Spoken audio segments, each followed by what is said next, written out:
Ayatollah Khamenei যে উপদেষ্টা Rezaei, তিনিও বলছেন যে এবার ফুল স্কেল অপারেশনে, অফেন্সিভ অপারেশনে তারা যাচ্ছে। সেইভাবেই তৈরি রাখার জন্য বলছে, যদি আমেরিকা তাদের কোনো অঞ্চল দখল করতে চায় বা সেরকম কোনো ইচ্ছা পোষণ করে, তাহলে যাতে তারা মানে মেসিভ ভাবে আক্রমণ করবে, এরকম কিন্তু হুমকি তিনি দিয়েছেন মহসেন রেজাই। তো আপনার কাছে কি মনে হচ্ছে, আজকে তো 7 দিন, মানে সপ্তম দিনেও আমরা দেখেছি কেউ কাউকে ছেড়ে দিচ্ছে না।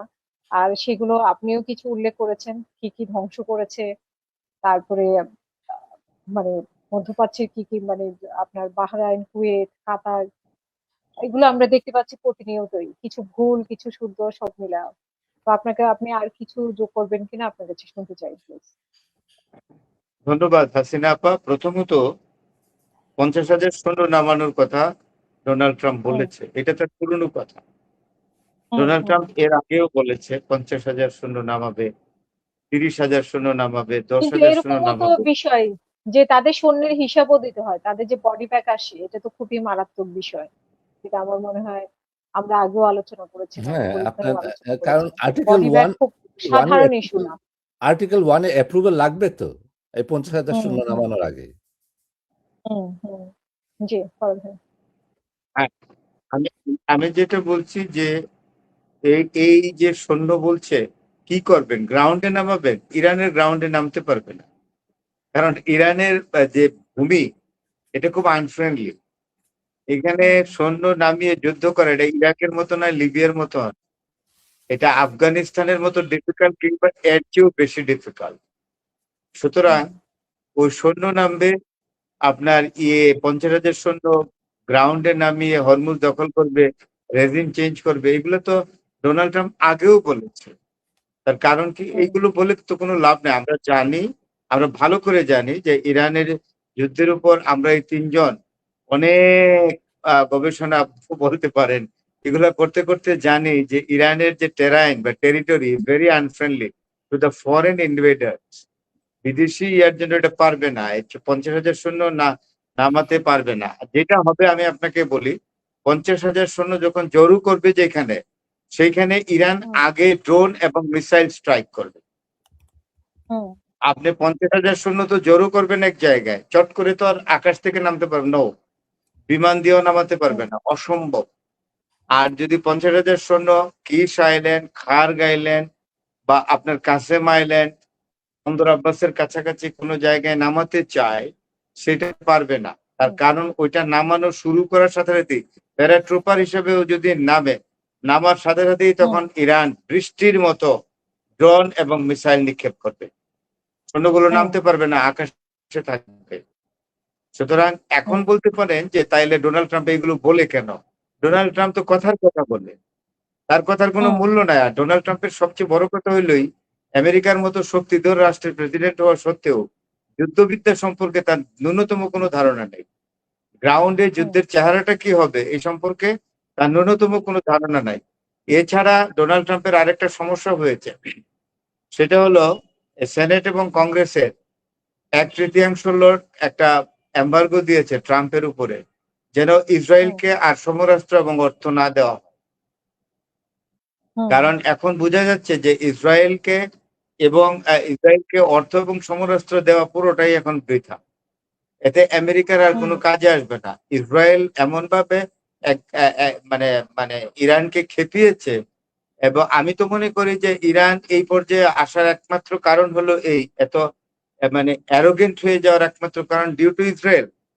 এবং আমেরিকার হুম যারা খুব সাউন্ড মস্তিষ্কের পলিটিশিয়ান, সেনেটর বা কংগ্রেসম্যান, তারা কিন্তু বলেছে হুম যে না, আর না, আর ইসরায়েলকে অর্থ দেওয়ারও দরকার নেই, অস্ত্র দেওয়ারও দরকার নাই, থামতে হবে। ওই যে আপনার স্কট রিটার বলেছে যে হুম ইসরায়েলকে থামতে হবে, এইবার ইসরায়েলকে থামতে হবে, না থামলে হবে না। সুতরাং আপনি গ্রাউন্ডের সৈন্য কোনোভাবেই নামাতে পারবেন না। আর যদি সেটা পারতো এতদিন, হুম এটা খুব যৌক্তিক কথা, যদি গ্রাউন্ডের সৈন্য নামানোর আপনার আমেরিকার ক্যাপাসিটি থাকতো, তাহলে আমেরিকা এটা করে অনেক আগে হরমুজ প্রণালী কন্ট্রোলে নিয়ে নিত। হরমুজ প্রণালী হুম নেওয়ার জন্য আবার নেভাল ব্লকেট স্টেট করার কোনো দরকার ছিল না। আবার নেভাল ব্লকেট দিচ্ছে, কোনোটাই কাজে আসছে না। অর্থাৎ ডোনাল্ড ট্রাম্পের জন্য এই উপসাগরীয় যুদ্ধটা হলো, এই ইরানের সাথে এই যুদ্ধটা হলো স্প্যানিশ আলসার।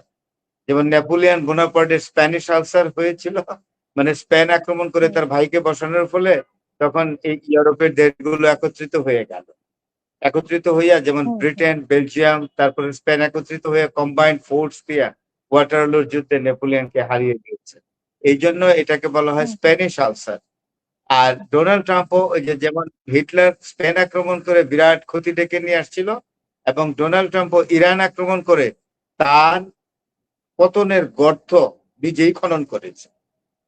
এইসব সৈন্য টন্য নামিয়ে কোনোই লাভ হবে না, কারণ আপনি দেখেন কোনো অনারই করে না। এইবার আসি আপনার প্রথম প্রশ্নটায়, যে তারা অফেন্সিভ খেলবে, ইরান এবার অফেন্সিভ খেলবে।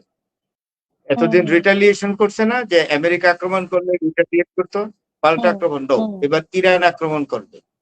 ইরান সরাসরি আক্রমণে যাবে। এই জন্য ইরান একটা ব্যাখ্যা দিয়েছে যে আমাদের সিভিলিয়ান লোকজনকে হত্যা করা হচ্ছে, মানে যারা যুদ্ধের সাথে জড়িত না, সাধারণ নাগরিক যারা সেনাবাহিনীর সদস্য না, তাদেরকে যেহেতু এইভাবে বোমা মেরে হত্যা করা হয়েছে, ক্যান্সারের হাসপাতালে আক্রমণ করেছে, বম্বিং করেছে, শিশুদের ক্যান্সার হসপিটাল সেখানে করেছে, স্কুলে আক্রমণ করেছে। আপনি জানেন খুজেস্তানে বহু স্কুল বন্ধ করে দিচ্ছে। খুজেস্তান একটা বড় প্রভিন্স, সেখানকার অনেক স্কুল বন্ধ করে দিচ্ছে, তাদের এ-লেভেল পরীক্ষা ছিল, সেটা বন্ধ হয়ে গেছে। এত সুতরাং ইরান বলছে যে না, আমরা আর অফেন্সিভ করব না, আমরা আগেই আক্রমণ করব। এই আক্রমণের লক্ষ্য হতে হবে উপসাগরীয় দেশ। যে উপসাগর দেখেন না, ইরাক আক্রমণ করে দখল করছিল, সেই ইরাক থেকে সৈন্য কিন্তু এখন প্রত্যাহার চলছে। তো সুতরাং এখন মিডল ইস্টে আগে আমেরিকা আক্রমণ করবে না, এর আগে ইরান আক্রমণে যাবে। ইরান উপর্যুপরি মানে কনসিকিউটিভ অ্যাটাক করবে, একটার পর একটা, একদিন পর সরি, প্রতিদিনই আক্রমণ করবে, একদম ধারাবাহিক আক্রমণ যেটা করে ডেলিভারি, এটা ইরান নিজে করবে। এখন দেখা যাক যে আমেরিকা কতক্ষণ টিকে থাকে, এটাই হলো বক্তব্য। এত আক্রমণ কিন্তু সহ্য করতে পারবে না, এই যে সৈন্যগুলো ক্ষয় হবে। আপনি 50,000 সৈন্য যদি নামায়, তাহলে 50,000-এর মধ্যে যেমন 30,000 সৈন্য মারা যাবে ইরানের হাতে। আপনি লিখে রাখতে পারেন, ইরানের হাতে এরকম ড্রোন এবং মিসাইল আছে বিভিন্ন ভেরিয়েশনের। তারা ওই শত্রুকে ব্যাটল গ্রাউন্ডে মেরে ফেলার যথেষ্ট সক্ষমতা ইরান কিন্তু অর্জন করেছে। আর আরেকটা জিনিস হলো, এই যে রাশিয়া চায়নার উপরে 100% ট্যারিফ বসাবে ঘোষণা দিয়ে আরো খেপিয়েছে, কারণ এখন চীন এবং রাশিয়া প্রমাদ গণবে। তারা জীবন দিয়ে হলো ইরানকে টিকিয়ে রাখবে, যাতে ইরানকে পরাস্ত করতে না পারে। এইসব বলে টলে লাভ নাই। আর আস্তে আস্তে দেখবেন সেনেট এবং কংগ্রেসও আস্তে আস্তে দ্বিধা বিভক্ত হবে, এবং এখানে ফ্লোর ক্রসিং ও হচ্ছে। এই যে গত একটা সেশনে গেল একটা বিষয়ে সমর্থন করা এবং এটাকে বিরোধিতা করা, তার মধ্যে একজন ডেমোক্রেট গেছে রিপাবলিকানের পক্ষে, আরেকজন রিপাবলিকান গেছে এটার বিরুদ্ধে। তো সুতরাং ফ্লোর ক্রসিং শুরু হয়ে গেছে। এটা কিন্তু প্রেসিডেন্টের জন্য ঝুঁকিপূর্ণ। ডোনাল্ড ট্রাম্পের জন্য এই যে ফ্লোর ক্রসিং সেনেট এবং কংগ্রেস, এটা কিন্তু তার জন্য ঝুঁকিপূর্ণ।